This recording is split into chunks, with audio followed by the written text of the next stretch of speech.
बुजुर्ग और दिव्यांग व्यक्तियों के टीकाकरण के लिए उनके घरों के नजदीक कैंप लगवाकर उनका टीकाकरण किया जाएगा। सभी नागरिकों से अपील की जाती है कि उनके आसपास रहने वाले दिव्यांग व्यक्तियों को कोविड-19 के टीकाकरण के लिए नजदीकी कैंप तक ले जाने में उनकी मदद करें। अपना और अपने परिवार का टीकाकरण करवाएं। हम सुरक्षित, देश सुरक्षित। राष्ट्रीय स्वास्थ्य मिशन, स्वास्थ्य विभाग, हरियाणा द्वारा जनहित में जारी।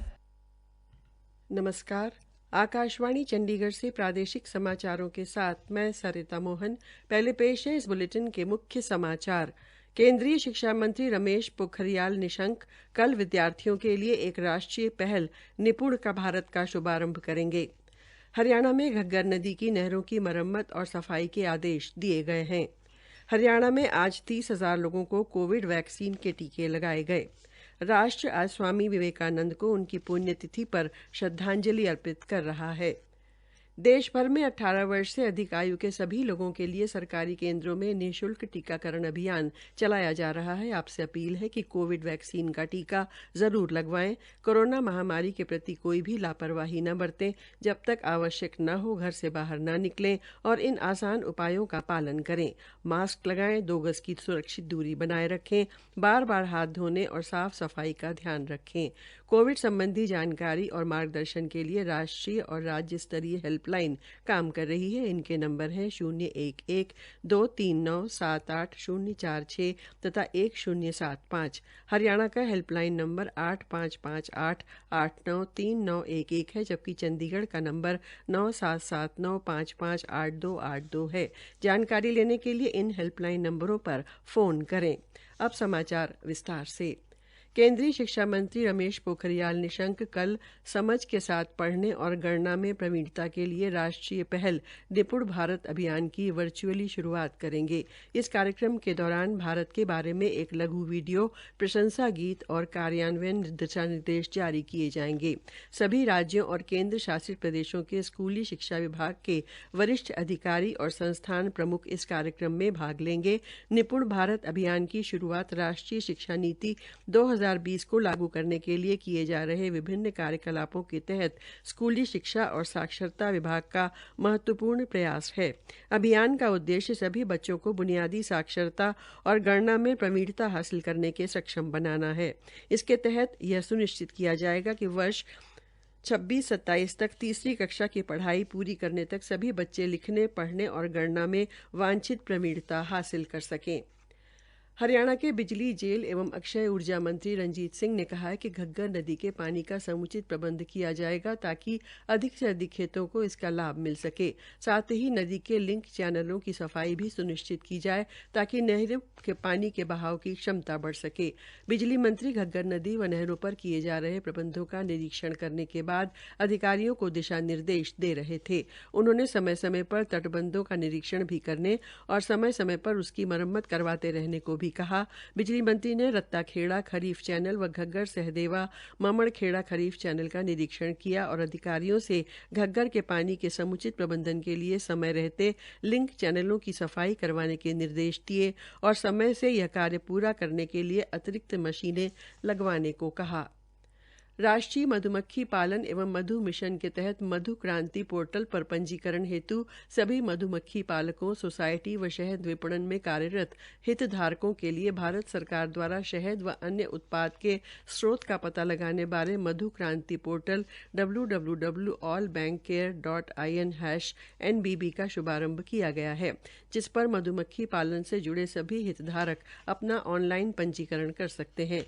अम्बाला के जिला बागवानी अधिकारी अजेश कुमार ने बताया है कि विभाग द्वारा गठित ब्लॉक स्तरीय टीम द्वारा 15 जुलाई तक सभी मधुमक्खी पालकों व हितधारकों से संपर्क कर उनका पंजीकरण कराया जाएगा। केंद्रीय सामाजिक न्याय व अधिकारिता राज्य मंत्री कृष्णपाल गुर्जर ने कहा है कि हथीन क्षेत्र में सेम की समस्या को दूर करने के लिए सिंचाई एवं जल संसाधन विभाग हरियाणा द्वारा पायलट परियोजना के तहत गुरुग्राम कैनल पर 13 ट्यूबवेल लगाए जा रहे हैं।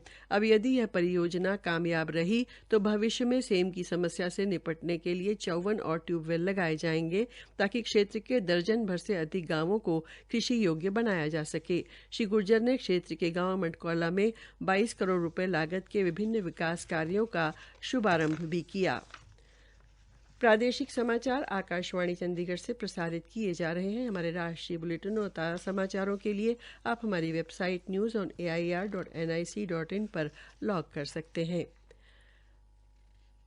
हरियाणा में आज लगभग 390 स्थानों पर 30,000 लोगों को कोरोना वैक्सीन के टीके लगवाए गए। प्रदेश के लगभग 93 लाख नागरिकों का टीकाकरण किया जा चुका है। फरीदाबाद जिले में आज 4,834 लोगों का टीकाकरण किया गया। नोडल अधिकारी डॉ राजेश शोकन के अनुसार अब तक कुल 9,03,675 लोगों का टीका लगवाया जा चुका है। देश आज भारत के बेहतरीन आध्यात्मिक नेता एवं बुद्धिजीवी स्वामी विवेकानंद को उनकी पुण्यतिथि पर श्रद्धांजलि अर्पित कर रहा है।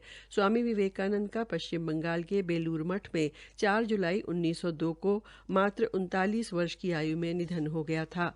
उन्होंने अपना सारा जीवन राष्ट्र व मानवता की सेवा में समर्पित कर दिया था और ध्यान की शक्ति पर जोर दिया। बचपन से ही ध्यान की तरफ आकर्षित होने के बाद उन्हें 1893 में शिकागो में हुई विश्व सर्वधर्म संसद में उनके संस्कृति व धरोहर पर हुए संबोधन से ख्याति मिली और भारत का भी नाम हुआ। उल्लेखनीय है कि प्रधानमंत्री नरेंद्र मोदी ने कहा था कि स्वामी जी की गरीबों के प्रति पहुंच से प्रेरणा लेकर सरकार आगे बढ़ रही है। उपराष्ट्रपति एम वेंकैया नायडू, गृह मंत्री अमित शाह तथा सूचना एवं प्रसारण मंत्री प्रकाश जावड़ेकर ने भी स्वामी विवेकानंद को श्रद्धांजलि अर्पित की है। स्वास्थ्य एवं शहरी निकाय मंत्री अनिल विज ने आज शास्त्री कॉलोनी में बरसाती पानी की निकासी के लिए नगर परिषद अम्बाला सदर द्वारा बनाए जा रहे पंपिंग स्टेशन का निरीक्षण किया, जो 13.5 करोड़ रुपए लागत से तैयार किया जा रहा है। इस पंपिंग स्टेशन से शास्त्री कॉलोनी व बंधुनगर में बारिश के मौसम में जलभराव से मुक्ति मिलेगी। पंप की सहायता से बरसाती पानी को टांगरी नदी में डाला जाएगा। साथ ही एक पाइप गुड़गुड़िया नाले की ओर भी बिछाई गई है, जिससे बरसाती पानी को गुड़गुड़िया नाले में डाला जा सकेगा। हिसार जिले के उकलाना हलके के 12 गांवों में नए वाटर टैंक बनाने, पुराने वाटर टैंकों की मरम्मत करने तथा नई पाइपलाइन बिछाने के कामों पर 20 करोड़ रुपए खर्च किए जाएंगे। प्रदेश सरकार ने इनकी प्रशासनिक मंजूरी दे दी है। पुरातत्व संग्रहालय एवं श्रम रोजगार राज्य मंत्री श्री अनूप धानक ने बताया है कि इन 12 गांवों में ये काम पूरे होने पर लंबे समय से चली आ रही पीने के पानी की समस्या हल हो जाएगी। हरियाणा के शिक्षा मंत्री चौधरी कंवरपाल ने आज जगाधरी में बताया कि जन सहायक हेल्प लाइन मी मोबाइल ऐप से घर बैठे अनेक सुविधाएं मिलेंगी। उन्होंने बताया कि मुख्यमंत्री ने आम जन की सुविधा के लिए ये हेल्प मी मोबाइल ऐप जारी किया है, जिस पर 12 तरह की सेवाएं व सहायता उपलब्ध हैं। कोई भी नागरिक प्ले स्टोर पर जाकर इसे निःशुल्क डाउनलोड कर सकता है। हरियाणा के सैनिक एवं अर्धसैनिक कल्याण मंत्री ओम प्रकाश यादव ने लेह में ड्यूटी के दौरान शहीद हुए सिपाही विपिन यादव को आज उनके पैतृक गांव कमानिया महेंद्रगढ़ पहुंचकर श्रद्धांजलि दी और पुष्प चक्र अर्पित किया। श्री यादव ने कहा कि शहीद विपिन यादव के परिवार को नियमानुसार सरकार की तरफ से हर संभव मदद दी जाएगी। उन्होंने कहा कि शहीदों की बदौलत ही हम अमन, चैन व सुख की सांस ले रहे हैं। हरियाणा के खेल एवं युवा मामले राज्य मंत्री संदीप सिंह ने कहा है कि शाहबाद हॉकी स्टेडियम में खेलो इंडिया गेम्स से पहले आधुनिक सुविधाओं से लैस 2 मंजिला चेंजिंग भवन बनाया जाएगा, जिस पर 3.5 करोड़ रुपए खर्च किए जाएंगे। प्रस्तावित चेंजिंग भवन के निर्माण कार्य के शुभारंभ अवसर पर खेल राज्य मंत्री ने लोक निर्माण विभाग के कार्यकारी अभियंता से परियोजना की ड्राइंग व सुविधाओं पर विस्तृत चर्चा की और बताया कि भवन में मीडिया कक्ष, ब्रॉडकास्टिंग कक्ष, खिलाड़ियों के लिए चेंजिंग कक्ष, मैनेजर कक्ष सहित तमाम सुविधाएं होंगी। अंत में प्रमुख समाचार एक बार फिर। केंद्रीय शिक्षा मंत्री रमेश पोखरियाल निशंक कल विद्यार्थियों के लिए एक राष्ट्रीय पहल निपुण भारत का शुभारंभ करेंगे। हरियाणा में घग्गर नदी की नहरों की मरम्मत और सफाई के आदेश दिए गए हैं। हरियाणा में आज 30,000 लोगों को कोविड वैक्सीन के टीके लगाए गए। राष्ट्र आज स्वामी विवेकानंद को उनकी पुण्यतिथि पर श्रद्धांजलि अर्पित कर रहा है। प्रादेशिक समाचार समाप्त हुए।